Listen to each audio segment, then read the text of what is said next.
Listen to me for 10 seconds, because this might be the bravest truth you'll hear today. Not every relationship is meant to be healed, but you are meant to be free.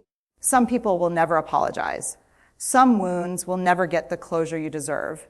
And waiting for reconciliation can quietly imprison your heart. I want to say this out loud. Without softening it, making peace is not the same as making contact. Peace is not a reunion. Peace is not pretending it didn't hurt. Peace is choosing yourself when the door to us has permanently closed. There are people you loved who broke something sacred inside you. And here's the painful part. Loving them harder did not fix it. Explaining yourself did not fix it. Being patient, kind, forgiving again and again did not fix it. That's not because you failed. It's because not everyone has the capacity to meet you in truth. We're taught that healing requires mutual effort. That closure comes from conversation. That forgiveness demands reconciliation. That is a lie that keeps people stuck in emotional debt. Some people will never be safe enough to revisit. Some relationships end not with clarity, but with silence. Making peace begins the moment you stop asking, why weren't I enough for them, and start asking, why am I still carrying this? Peace is an internal decision. It's the moment you stop bleeding in places that no longer deserve access to your body or your soul. You don't need their permission to heal. You don't need their understanding to move forward. You only need the courage to say, this ends here, with me choosing life over longing. Let me tell you something most people are afraid to admit. The hardest part of making peace isn't letting go of the person, it's letting go of the hope that they will one day become who you needed them to be. Hope can be beautiful, but misplaced hope is brutal. It keeps you rehearsing conversations that will never happen.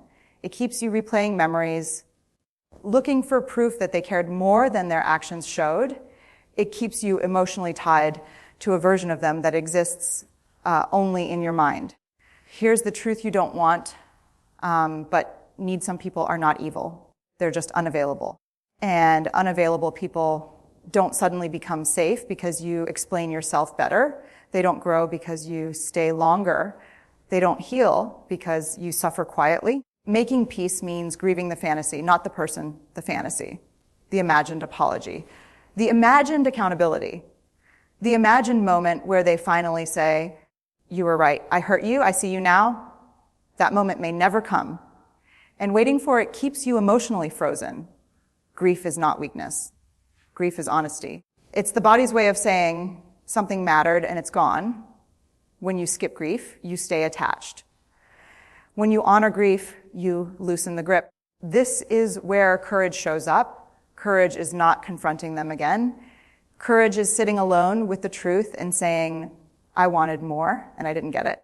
Courage is allowing disappointment to pass through you instead of hardening you. Peace begins when you stop chasing emotional receipts and start reclaiming your energy. You don't need closure from them. Closure is something you give yourself the moment you stop hoping they'll rescue you from the pain they caused. There is a quiet, devastating question that lives inside people who can't reconcile with someone they loved. Was I too much or not enough? And I need you to hear this with everything in you. Your worth was never on trial. When a relationship ends without repair, the mind turns inward. You dissect your tone, your timing, your needs.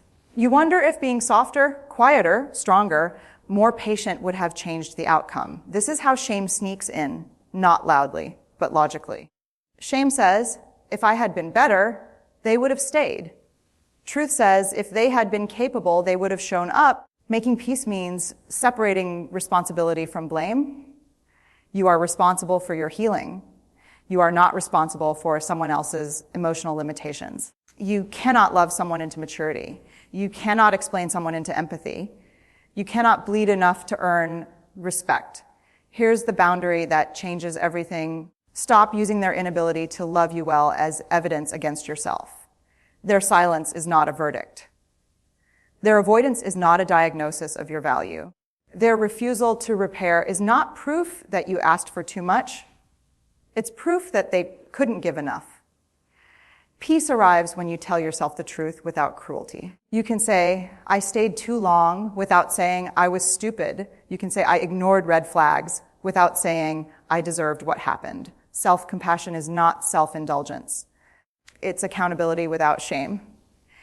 And shame is the glue that keeps you emotionally bonded to people who are no longer in your life. You don't make peace by punishing yourself. You make peace by standing beside yourself and saying, I see why you stayed.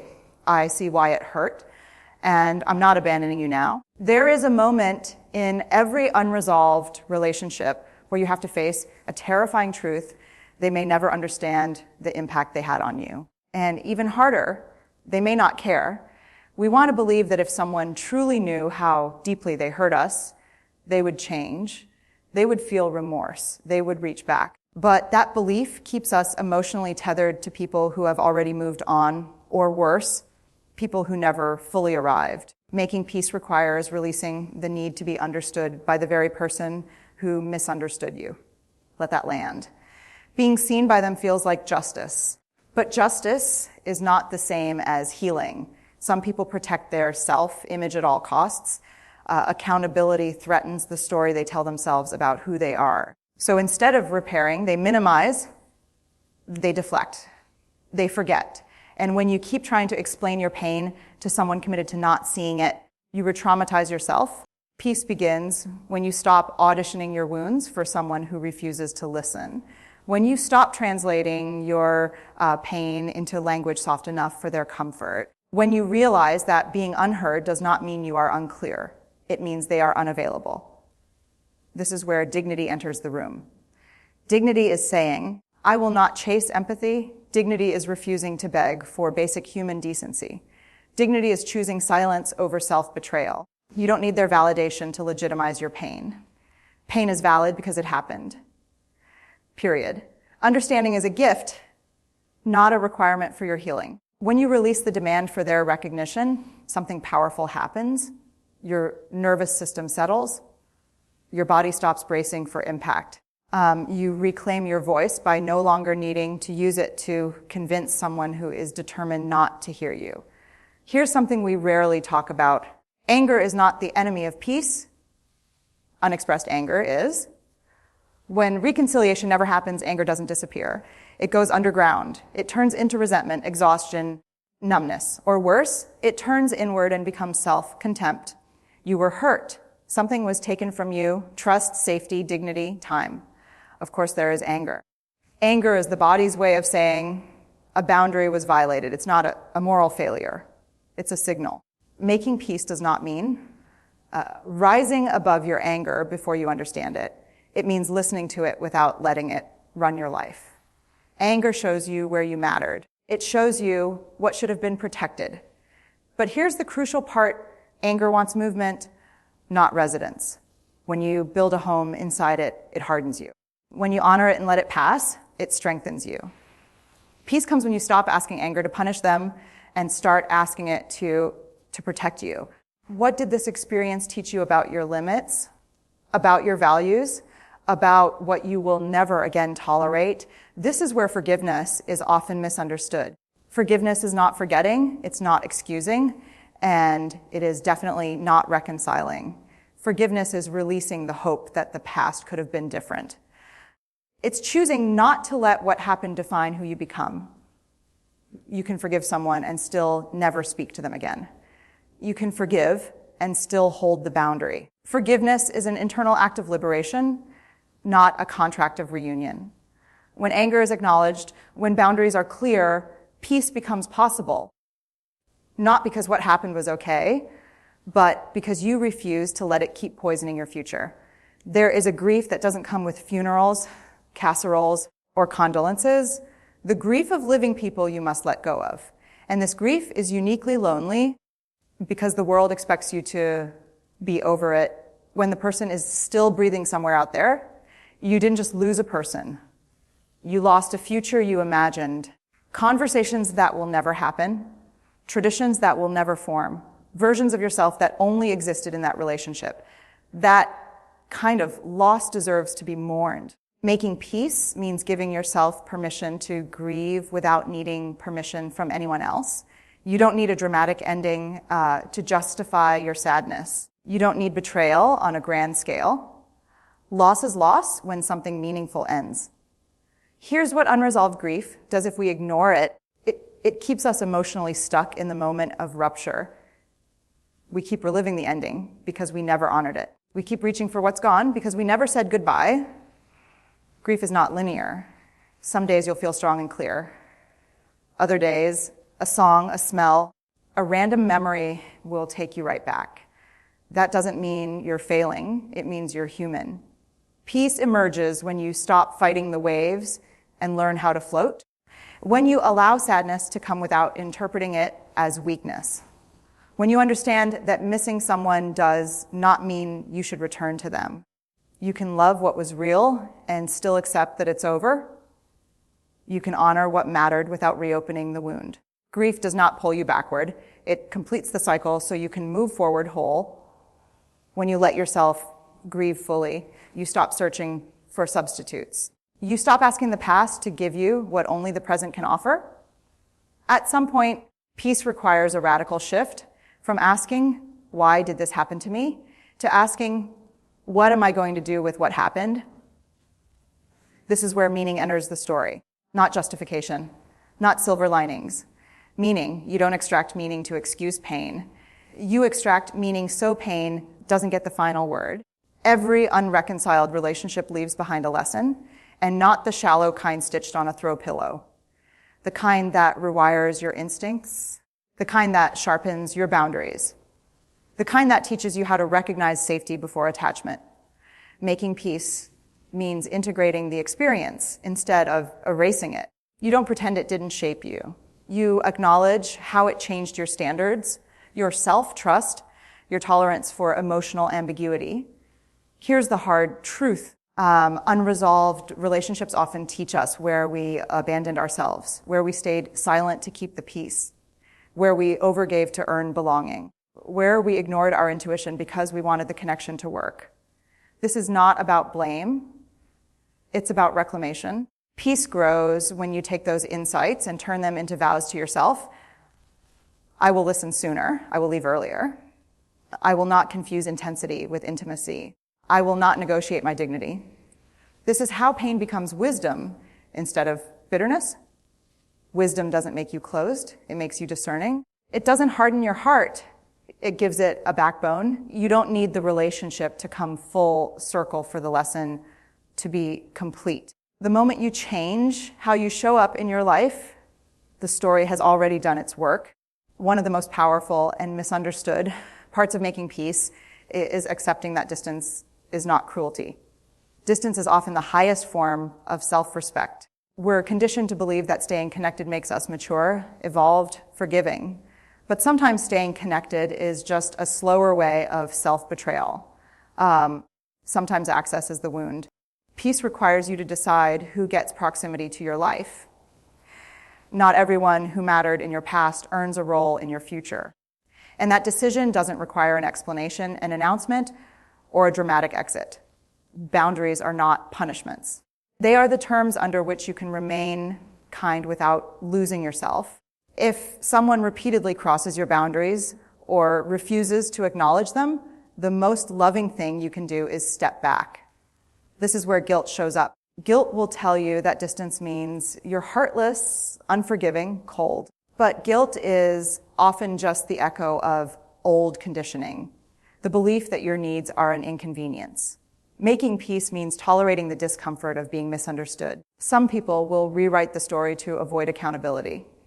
They may paint you as the villain for choosing space. Let them. You don't heal by managing other people's narratives. Distance creates clarity. It gives your nervous system a chance to reset. It allows you to hear your own thoughts again. It helps you remember who you were before you started shrinking. You are not required to keep the door open to prove you've healed. Healing doesn't mean accessibility. Healing means alignment with your values, your body, your truth. There comes a moment, quiet, almost unremarkable, when you realize you're no longer carrying them the way you used to. not because you forced yourself to move on, but because your life finally grew around the wound instead of orbiting it. Peace shows up subtly. You stop checking for their name in places it never appears.